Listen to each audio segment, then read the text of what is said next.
Canavarlar insanların təsərrüfatlarına xeyli ziyan vururlar. Bu zaman insanlar qanunla nə edə bilərlər? Valla mənim yadıma ancaq sığorta düşür.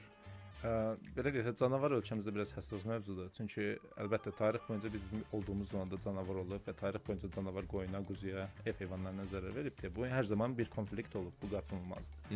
Sadəcə bunun belə deyək də dayanıqlı idarə etmə metodları var. Dediyiniz kimi bir metodoloji kompensasiya sistemidir. Yəni əgər həqiqətən də isbat olunursa ki, bu canlıya canavar zərər vurub, onu dövlət kompensasiya edir və əgər canavarı mühafizə etmək istəyirsə.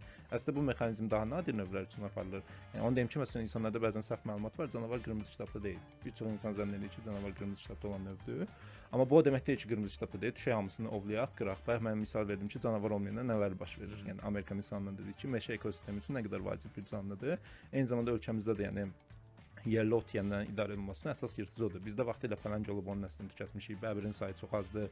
Ayıların sayını bilmirik. Yəni canavar bizim əsas yırtıcımızdır. Və son illərdə ümumiyyətlə Azərbaycanda çaqqal və tülkünün artma səbəbi də mənim fikrimə görə canavarların sayının azalmasıdır. Bu ümumiyyətlə ekologiyada olan bir anlayışdır. Buna orta ölçülü yırtıcıların artması deyilir. İri ölçülü yırtıcılar azalanda orta ölçülü yırtıcılar artır.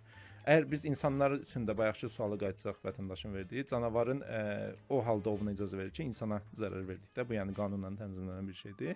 Sadəcə təəssüf ki, bilmirəm, yəni bizdə elə bir mexanizm var ki, kompensasiya olunurmu ev heyvanlarına zərər verdikdə? Ən yaxşı məsləhətim olar ki, çox güclü it saxlasınlar. Hətta cəmaət Afrikada şirlərə qarşı qanqal itləri saxlayır. Nə danışdınız? Bəli. Afrika qəbilələrinin bəziləri Masaidə məsəl üçün bir neçə qanqal itini saxlayırlar ki, inəkləri şirlərdən qorusun.